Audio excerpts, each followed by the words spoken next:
اللہ وبرکاتہ۔ بسم اللہ الرحمن الرحیم۔ حضرت ابو عبیدہ بن جراح سے ملاقات کرتے ہیں۔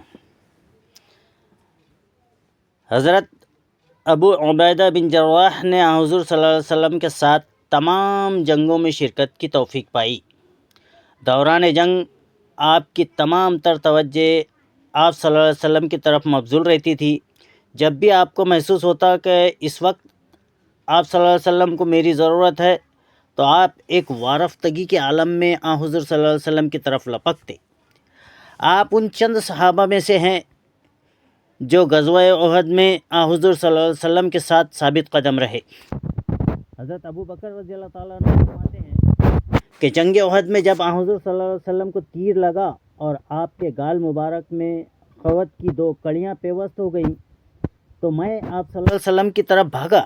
ایسے میں نے ایک انسان کو دیکھا کہ وہ مشرق کی جانب سے اڑتا چلا آتا ہے۔ اس پر میں نے دعا کی کہ یا اللہ اسے اطاعت بنا دے، یعنی اللہ خیر کرے، کوئی دشمن نہ ہو بلکہ آپ کا کوئی مطیع و فرما بردار ہو۔ جب ہم دونوں وہاں پہنچے تو ابو عبیدہ مجھ پر سبقت لے جا چکے تھے۔ انہوں نے مجھ سے کہا، اے ابو بکر، میں آپ کو اللہ کا واسطہ دیتا ہوں کہ یہ کام مجھے کرنے دیں اور یہ کڑیاں میں حضور صلی اللہ علیہ وسلم کے رخ انور سے نکالوں۔ اس پر میں نے انہیں یہ کام کرنے دیا۔ اس پر انہوں نے اپنے دونوں دانتوں سے اس خوت کی ایک کڑی کو پکڑ کر کھینچا، نتیجتاً کڑیاں دانتوں سمیت زمین پر گر گئیں۔ پھر آپ نے دوسری کڑی کو اپنے دوسرے 2 دانتوں سے کھینچا، سو وہ بھی کڑیوں کے ساتھ ہی گر گئے۔ اس موقع پر آپ صلی اللہ علیہ وسلم نے فرمایا تھا کہ وہ قوم کیسے فلاح پا سکتی ہے جو اپنے نبی کے رخ انور کو خون آلود کر دے، حالانکہ وہ انہیں ان کے رب کی طرف بلاتا ہے۔ رسول اللہ صلی اللہ علیہ وسلم نے ابو عبیدہ بن جراح رضی اللہ تعالیٰ عنہ کو 300 سوار دے کر سمندر کی طرف بھیجا تاکہ وہ قریش کے ایک تجارتی قافلے کے لیے گھات لگائیں۔ ابھی یہ لوگ راستے میں ہی تھے کہ کھانے پینے کا سامان ختم ہونے لگا۔ ابو عبیدہ رضی اللہ تعالیٰ عنہ نے حکم دیا کہ سب لوگ اپنا بچا کھچا زاد راہ میرے پاس جمع کروا دیں۔ اس طرح جمع ہو گیا۔ وہ اس سے مجاہدین کو تھوڑا تھوڑا تقسیم کرنے لگے، حتیٰ کہ ایک ایک کھجور تک نوبت آ گئی۔ بالآخر وہ بورا بھی ختم ہو گیا تو انہیں مجبوراً کیکر وغیرہ کی پھلیاں اور پتے کھانے پڑے۔ اسی وجہ سے اس لشکر کو جیش الخبط یعنی پتوں والا لشکر کہا گیا۔ پھر لوگوں نے اونٹ ذبح کرنے شروع کر دیے۔ اونٹوں کے ختم ہونے کا خدشہ پیدا ہوا تو ابو عبیدہ رضی اللہ تعالیٰ عنہ نے اونٹ ذبح کرنے سے روک دیا۔ 15 دن میں یہ لوگ ساحل سمندر پر پہنچے تو اللہ تعالیٰ نے وہاں ان کے لیے ایک ٹیلے جتنی مچھلی پھینک دی۔ اس قسم کی مچھلی کو عنبر کہا جاتا تھا۔ انہوں نے پورے 15 دن اسے خوب سیر ہو کر کھایا اور اس کا تیل بھی استعمال کیا۔ ان کے جسم پہلے سے زیادہ طاقتور اور خوب موٹے تازے ہو گئے۔ ابو عبیدہ رضی اللہ تعالیٰ عنہ نے اس کی پسلی کی ہڈی کھڑی کی تو اونٹ سوار شخص اس کے نیچے سے صاف گزر گیا۔ مسلمانوں کو وہاں کوئی فوجی کارروائی نہیں کرنی پڑی۔ وہ واپس مدینہ منورہ آ گئے اور رسول اللہ صلی اللہ علیہ وسلم کے سامنے مچھلی والا واقعہ بیان کیا۔ آپ صلی اللہ علیہ وسلم نے فرمایا کہ کلوا رزقا اخرجہ اللہ اطعمونا ان کان معکم منہ۔